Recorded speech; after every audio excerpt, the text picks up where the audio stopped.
Oke, hai Baby Lovers, apa kabar kalian semuanya? Di hari ke-13 Ramadan kali ini kembali lagi sama saya Olivia Goldi Priscilla dalam program Bibdu, Senja Ramadan bersama Bibdu untuk nemenin kalian menuju waktu berbuka puasa. Coba siapa yang udah tahu hari ini public figure siapa lagi yang bakal saya ajak ngobrol? Pasti kalian udah lihat iklannya dong di feed dan di story. Hari ini saya akan ngajak ngobrol seorang politikus, tapi dia dulu berkiprah di dunia seni peran. Tapi sampai sekarang masih gantengnya itu everlasting. Dan kita akan ngobrol-ngobrol banyak hari ini bersama Dede Yusuf. Kita mulai ajak ngobrol. Udah join. Udah. Halo. Halo.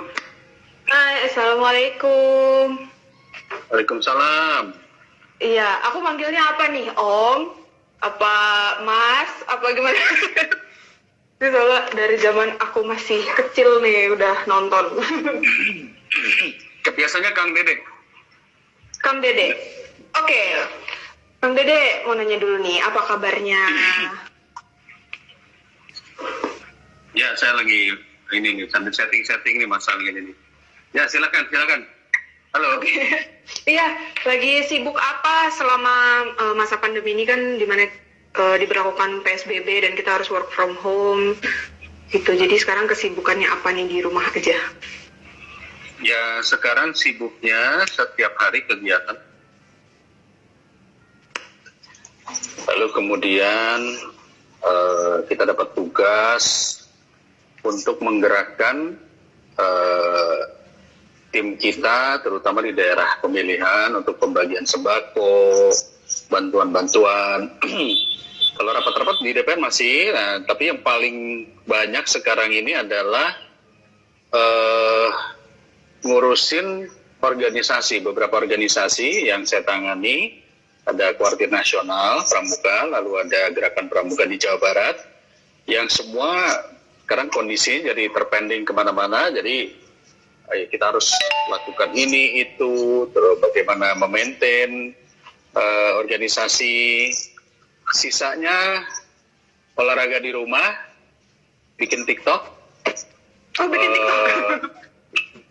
Ya, pokoknya. Terus endorse, saya lagi bantu UKM, jadi banyak. Ya, saya kebetulan komisinya bidang pariwisata, ekonomi kreatif. Nah, banyak sektor pariwisata, ekonomi kreatif yang terdampak tentunya, dan semua membutuhkan support bantuan.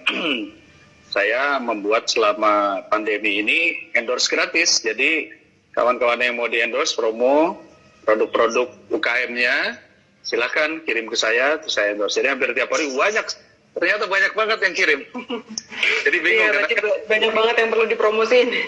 Iya, kita bantu promosi, tapi karena hanya bisa dipakainya waktu buka puasa, jadi nggak bisa sekaligus semuanya saya promokan. Kalau Kang Dede itu di Komisi 9 ya, kalau saya nggak salah, benar nggak ya? Sekarang Komisi 10. 9. Oh, sekarang 10. 10 itu pendidikan, pariwisata, kebudayaan, olahraga, pemuda, perpustakaan nasional, ekonomi kreatif juga. Oh, sekarang di Komisi 10 ya. Berarti ya, kalau untuk bicara soal pendidikan sekarang nih, kira-kira kedepannya setelah COVID ini apa mungkinkah ada perubahan total untuk cara pembelajaran siswa-siswi ini? Sebenarnya kan yang kita lihat udah school from home cukup lama ya, homeschooling. Iya, memang tadi pagi kita habis rapat dengan Menteri. Kita menanyakan kira-kira setelah ini mau bagaimana. Tentu harus ada langkah-langkah, karena sebetulnya era sekarang ini namanya kita sudah memasuki era industri 4.0, di mana sekarang kita melakukan komunikasi secara jarak jauh, ya, dan tiba-tiba semua orang dipaksa atau terpaksa melakukan hal itu. Sudah banyak kebijakan yang sudah dibuat saat ini untuk memaintain komunikasi jarak jauh, tapi ke depan bagaimana? Tentu kami meminta agar ke depannya konsep pembelajaran 4.0 atau melalui digital ini jangan hilang begitu saja, tapi tetap harus termaintain. beberapa yang kita sudah sampaikan tadi, Merdeka Belajar konsepnya Menteri yang saat ini semua tidak harus dari sekolah, itu sudah akan kita terapkan dalam 5-10 tahun ke depan. Jadi akses-akses, kemudian aplikasi-aplikasi yang mudah di-download, yang bisa diambil, tidak semuanya harus dari swasta. Sekarang kan kebanyakan kita dari swasta ya. Lalu kemudian juga pembelajaran melalui TVRI, melalui RRI, perempatan sistem informasi di daerah-daerah terpencil tertinggal, terutama nggak punya internet, lalu kemudian paket-paket kuota khusus buat guru, murid, pembelajaran, termasuk juga nanti ya alat-alat gawai yang mudah didapat untuk belajar. Ini semua sudah kita bicarakan, terutama yang tadi kita tekankan salah satunya adalah tentang SMK. SMK ini kan boleh dikatakan belakangan agak tertinggal karena masalah instruktur, masalah peralatan. Ini kita juga push supaya bosnya juga lebih tinggi lagi. Sekarang sudah lebih tinggi daripada bos SMA, tetapi kita minta lebih tinggi lagi karena apa? Karena mereka butuh peralatan, butuh pelatihan dan sebagainya. Link and match dengan industri. Jadi nanti instruktur-instruktur yang ada di SMK itu harus dari industri. Jadi nggak boleh, misalnya satu contoh, ngelas terus ambil tukang les jadi instruktur, nggak boleh.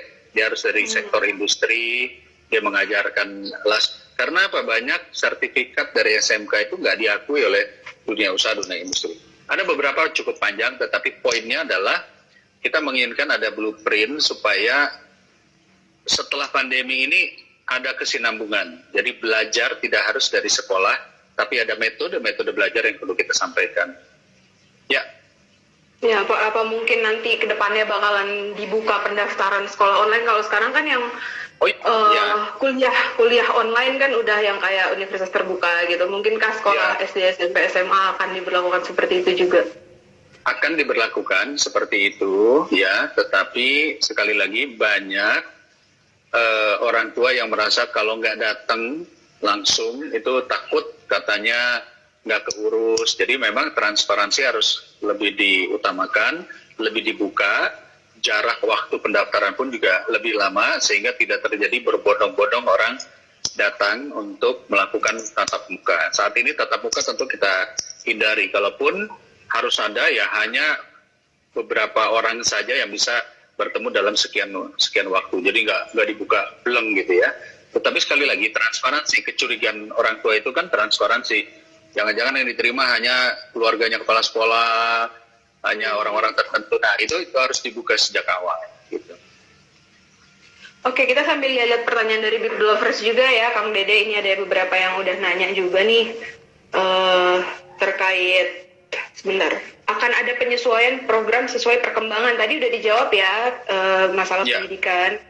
Terus SBMPTN tahun ini apakah sudah dibahas? Bagaimana pelaksanaannya?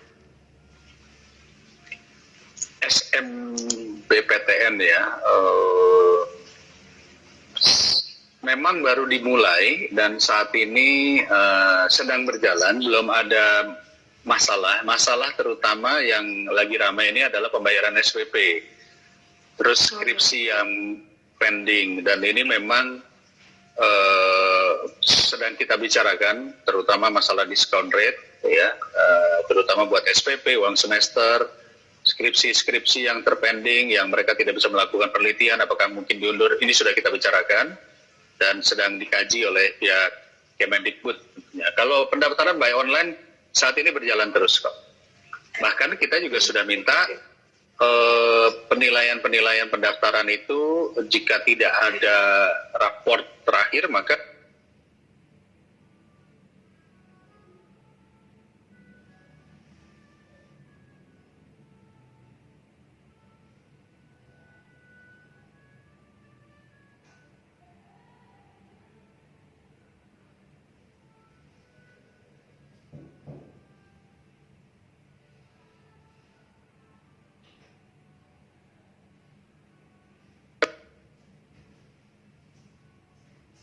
dan PLK. Halo, Mbak. Halo. Sorry, ya, ada kendala teknis. Sinyalnya tadi lagi, karena di sini hujan deras banget, mungkin terganggu sinyalnya juga. Oke, tapi udah. Ya. Oke. Ya, oke. Apalagi Mbak, ini ada yang nanya lagi tadi ini soal kartu pekerja. Ya, kartu pekerja dan BLK. Ya, BLK itu apa ya?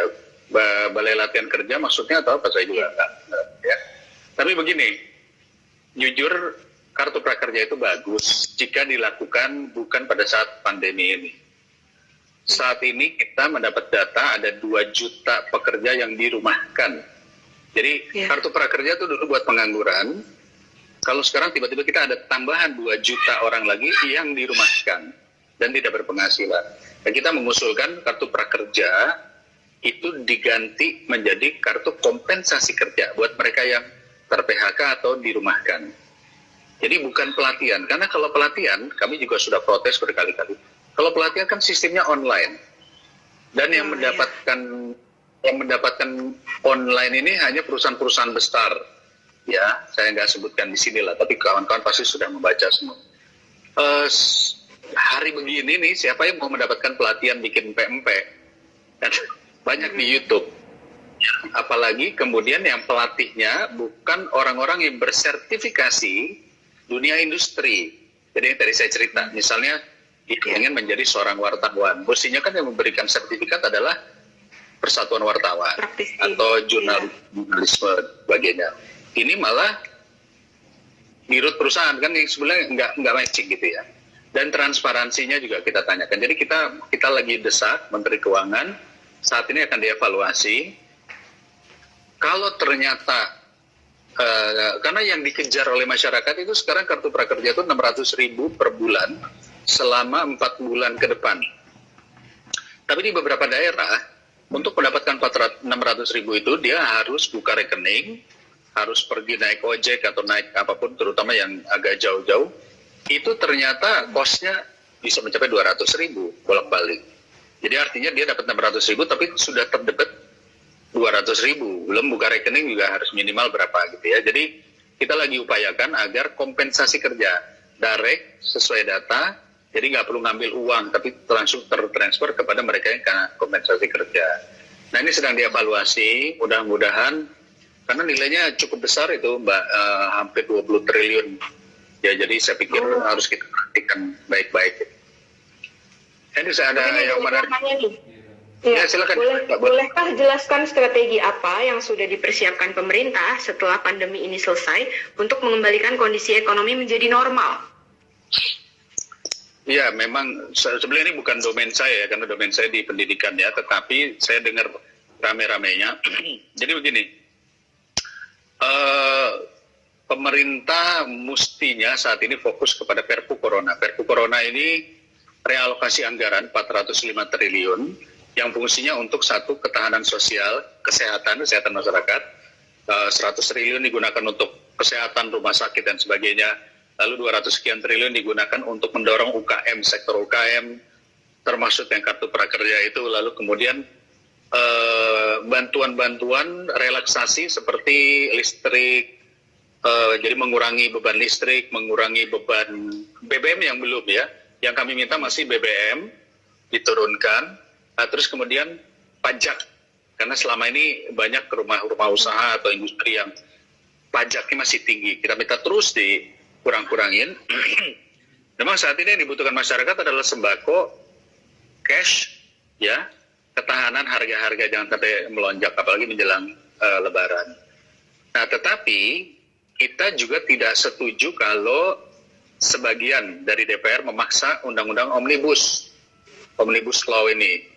Jadi kami, terutama kami dari fraksi Demokrat, menolak pembahasan undang-undang omnibus sebelum kita menyelesaikan masalah pandemi dan pemulihan ekonomi. Karena undang-undang omnibus itu kan sebenarnya investasi, buat investasi masuk. Boro-boro hari ini mau ada investasi, yang penting adalah orang pemulihan ekonomi.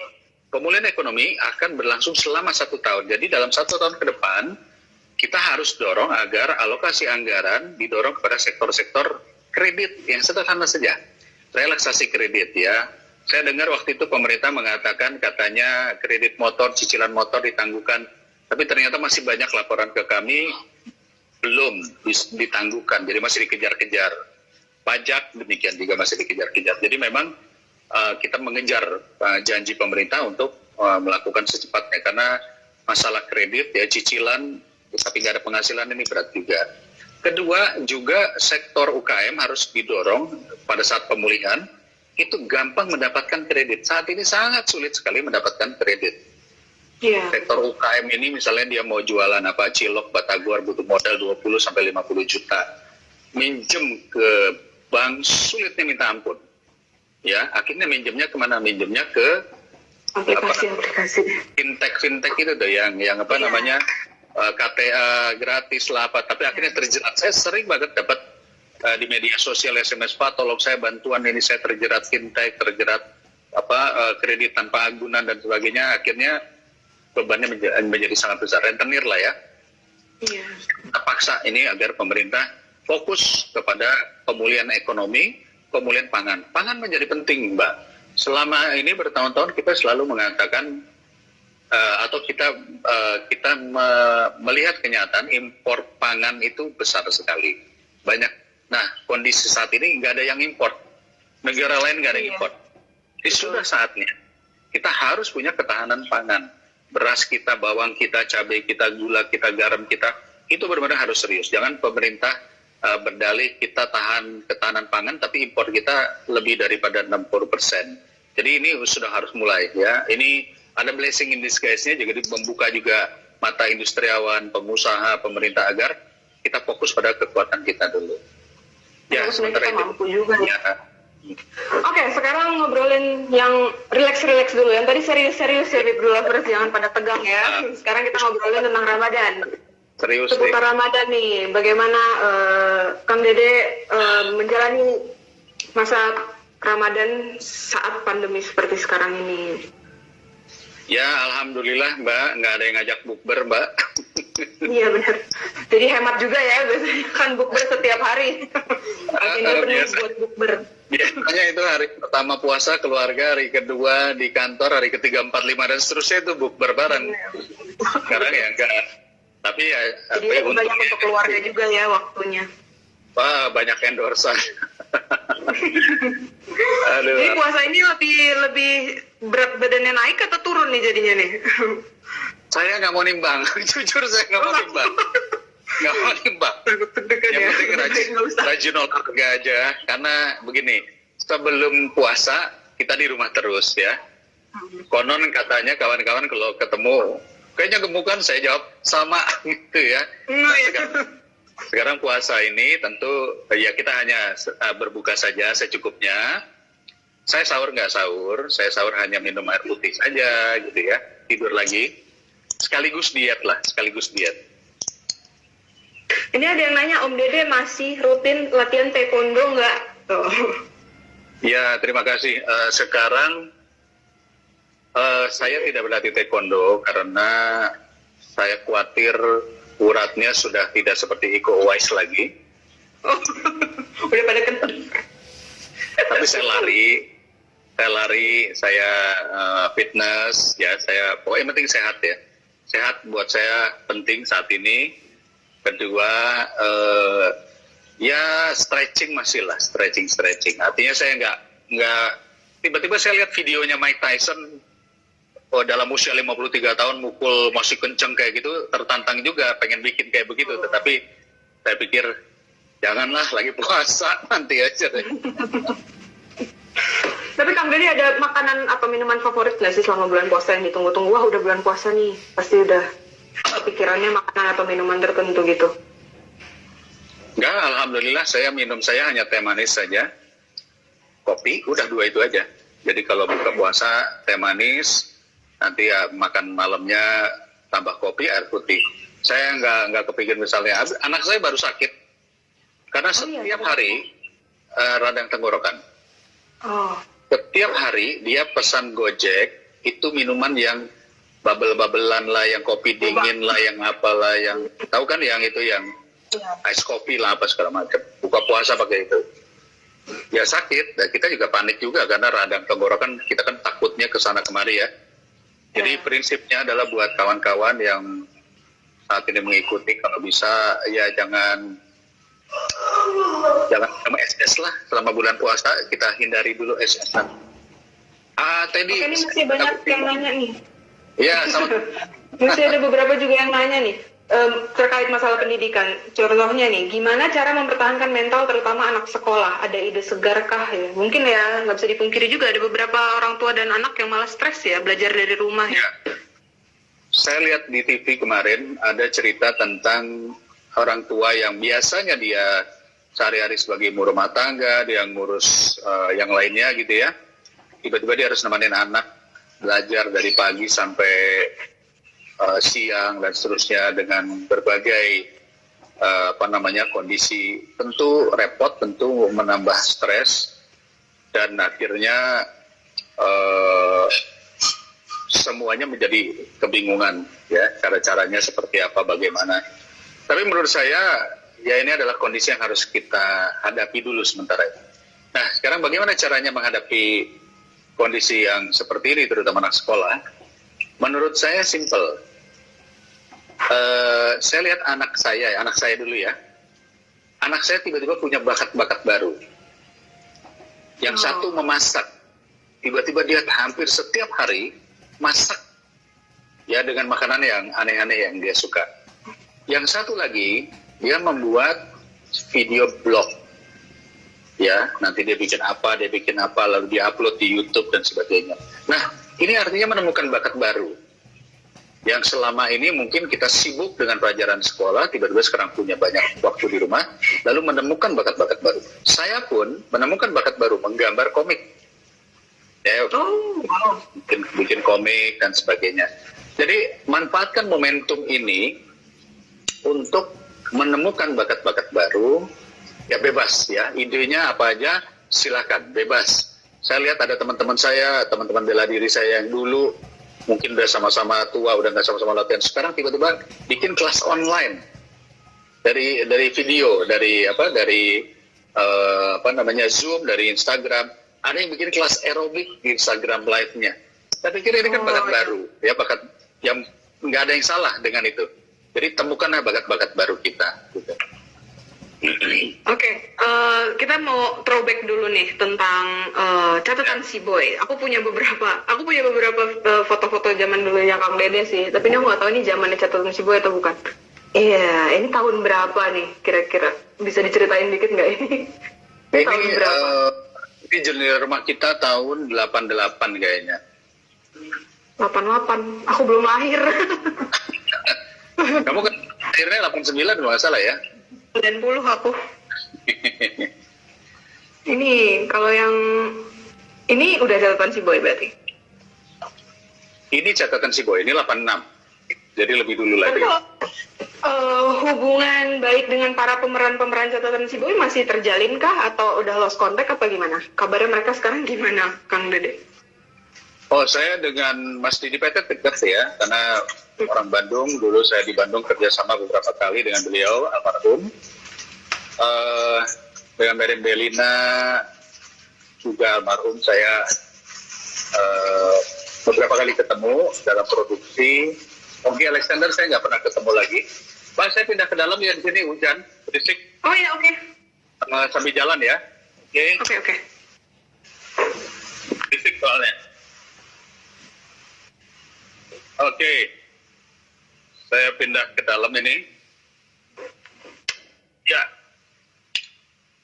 Jadi dengan Ongki saya nggak pernah ketemunya paling hanya pada saat mungkin dia lagi belanja di supermarket atau yang seperti itulah.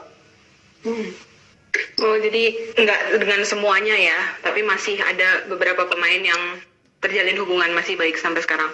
Ya kita kalau ketemu pasti kita saut-sautan, saling say hello, tapi dalam arti kata bertemu kumpul, enggak. Kan dulu gara-gara catatan si Boy sering dipanggil Kendi nih, sampai sekarang masih ada yang manggil Kendi nggak nih, Kang Dede? Masih di medsos, kadang-kadang saya masih dipanggil Kendi. Tapi nggak apa-apa lah, namanya juga film. Berarti ketahuan angkatannya ya tuh kalau yang masih manggil Kendi ya, Kang Dede? Enggak, yang anak-anak muda pun sekarang juga manggilnya Kendi, karena mereka nonton filmnya, dan film itu mungkin masih diputar terus sampai sekarang. Oh iya sih. Nah sekarang kan Kang Dede ini udah punya anak perempuan nih, termasuk ayah yang protektif nggak sih? Maksudnya gimana? Maksudnya kan sebagai seorang ayah dan punya anak perempuan, apakah protektif gitu atau lebih kayak fleksibel gitu atau gimana? Saya termaksud yang apa kata istri. Jadi saya lihat yang paling dalam urusan soal rumah tangga keluarga ini dominannya adalah istri saya ya. Jadi istri saya selalu mengajarkan kepada saya sama anak perempuan terutama itu nggak boleh keras-keras karena anak-anak perempuan ini gampang sensitif dan ternyata ya memang benar ya anak perempuan lebih sensitif tentunya. Jadi saya tidak terlalu protektif tetapi mengawasi. Termasuk media sosialnya anak-anak saya awasi, termasuk teman-teman yang datang saya awasi. Jadi artinya kita mengetahui dia ada yang berteman dengan siapa. Tapi ada poin yang paling penting bagi saya, anak harus happy di rumah. Itu adalah sesuatu yang menurut saya menjadi catatan penting karena kalau anak tidak happy di rumah, maka dia akan keluar rumah dan dia akan mencari kebahagiaan di luar. Jadi kuncinya adalah apa yang diminta anak di rumah, terutama kan wifi ya. Kalau anak pasti wifi itu sediakan. Kalau bisa yang istilahnya yang speednya paling kenceng lah, kira-kira gitu lah. Biar nyaman betah di rumah. Ya. Ada Bang Hamka lagi nih, ada Bang Hamka nih, produser saya, Hamka Andaru. Anak saya di Unpad dapat penangguhan pembayaran biaya kuliah. Alhamdulillah, bagus. Alhamdulillah. Ya, bisa belajar di rumah, bisa jualan bakat baru. Alhamdulillah. Intinya mengeksplor diri. Benar-benar, setuju. Nandit, apa kabar Nandit? Kemudian, waduh banyak juga. Kang Dede gemuk banget. Iya, kata orang yang kurus. Kalau kata orang yang gemuk, gak begitu gemuk. Bener juga tuh, kalau kata orang yang gemuk masih biasa aja ya. Ya, segini mah biasa. Yang lain udah pada cabi-cabi kemana-mana. Oh ya, Kang Dede, kemarin juga kan ada berita duka mengenai musisi campur sari kita Didi Kempot yang telah meninggal dunia. Kira-kira bisa cerita sedikit nggak sih? Mungkin Kang Dede punya pengalaman gitu sama ada kenangan khusus sama Mas Didi Kempot gitu, pernah ada cerita-cerita kah? Mas Didi Kempot itu saya kagumi ya, saya kagumi orangnya karena beliau adalah sosok yang inspiratif. Saya kenal udah lama sekali Mbak. Ketika saya dulu masih sering main ludruk, toprak humor ya. Biasanya kan ada campur sari di tengah-tengahnya, itu pasti diisi oleh salah satunya oleh Mas Didi Kempot. Jadi ya saya kenal beliau konsisten dengan segmennya. Segmennya adalah campur sari. Ya, campur sari ini boleh dikatakan musik tradisional yang diangkat menjadi bergaya modern ya dengan band dan sebagainya. Dan beliau bertahan di situ dan mengeksplorasi dirinya sehingga menjadi Godfather of Broken Heart. Menurut saya itu pas sekali. Tapi yang saya luar biasa nggak nyangka, ABG itu banyak yang tertarik dengan lagunya. Padahal lagu campur sari itu lagunya bapak-bapak. Eranya pada saat itu adalah lagunya bapak-bapak atau orang-orang yang sudah tua. Jadi bagaimana dia mengeksplor lirik yang sesuai dengan zaman milenialan itu ya, itu yang membuat saya salut. Dan kemudian apa yang dilakukan di tengah pandemi ini juga membuat saya respect kepada beliau. Sehingga beliau meninggal, saya kaget. Jujur saya kaget karena kita baru kehilangan Glenn Fredly kemarin ya. Ya betul. Yang kita pertanyakan pertama, aduh sakitnya apa ya? Kita khawatir aja kan, kita khawatir ya. Ternyata kata informasinya jantung. Jadi ya kalau jantung itu berarti penyakit bawaan. Mungkin bisa jadi karena capek, beliau juga terlalu capek dalam beberapa waktu. Kita doakan semoga Mas Didi mendapatkan tempat yang indah, diterima juga sesuai amal ibadah. Amin ya rabbal alamin. Oke, terakhir nih pertanyaan dari aku, Kang Dede. Kan udah pernah jadi aktor dan sekarang juga fokus di politik. Ada nggak sih hal yang sampai saat ini belum diraih gitu atau ingin dicapai dalam kehidupan Kang Dede? Ya, sebetulnya saya belum sempat menjadi konglomerat ya, Mbak ya. Oh, aduh. Iya benar-benar. Tapi amin, siapa tahu ya. Tapi begini, ternyata Tuhan itu maha adil ya. Jadi Tuhan menciptakan manusia itu bukan dari berapa nilai uang yang dia miliki, bukan dari berapa besar rumah yang dia miliki, berapa banyak mobil Ferrari atau Porsche yang dia miliki. Tapi berapa banyak dia memberikan manfaat bagi orang lain. Nah, dalam satu proses saya ingat ketika saya jadi artis, selebriti, manfaat apa yang diambil dari selama diri saya di sana? Tentunya manfaatnya adalah membuat orang lain bahagia, membuat orang lain senang, bisa dicontoh. Ketika kemudian saya masuk menjadi wakil gubernur, kepala daerah, ikut membuat kebijakan-kebijakan yang bermanfaat juga tentunya bagi daerah saya. Masuk di organisasi demikian juga. Di DPR pun juga sama, Pak Buat. Jadi akhirnya ketika saya tidak bisa menjadi pengusaha atau mungkin YouTuber dengan penghasilan miliar-miliaran pun juga nggak ada masalah. Yang penting mungkin sedikit posisi saya bisa membantu dari sektor-sektor yang lain. Ya artinya yang penting saya bahagia bersama keluarga, bisa ikut membantu negara, membantu masyarakat, itu juga rasa syukur. Jadi saya abaikan dulu keinginan jadi konglomerat itu. Ya, karena juga Mbak, masa mau usaha usia sekarang kapan mau jadi konglomerat ya. Jadi saya bilang sudahlah, artinya Tuhan meminta saya tetap berada pada lingkungan-lingkungan yang seperti ini. Mungkin itu Bermanfaat bagi orang banyak. Ada yang bilang saya dukung Kang Dede jadi menteri katanya. Ada yang bilang juga jangan jadi konglomerat, tetap jadi wakil rakyat yang merakyat. Yes. Ya, ya. Kita beli Ferrari dong. Oke, mungkin ada Ya, yang mau disampaikan untuk Bibdu Lovers nih, pesan-pesan untuk Bibdu Lovers di tengah era COVID-19 sekarang ini, terutama di bidang pendidikan, di bidang ekonomi kreatif. Mungkin ada yang mau disampaikan? Baik. Ya, yang pertama guys, saya pengen ngucapin selamat sore buat semuanya yang sudah mengikuti. Ini ada teman-teman saya juga yang ikut, ada follower saya juga yang ikut, alhamdulillah ya. Tetap semangat, tetap sehat ya. Dan kita yakinkan saja bahwa ini adalah ujian yang pasti ada akhirnya. Dan jika kita berhasil, maka Tuhan akan mengangkat derajat kita. Karena Tuhan tidak pernah memberikan cobaan selain yang kita sanggup atau kita mampu. Jadi oleh karena itu, stay strong, tetap semangat, temukan bakatmu, perbanyak networking saat ini. Kayak saat ini saya dengan Bibdu, kita komunikasi dan sebagainya. Ini adalah bagian dari networking. Ke depan networking itu akan bermanfaat bagi kita semua. Dan yang terakhir tentunya adalah stay healthy.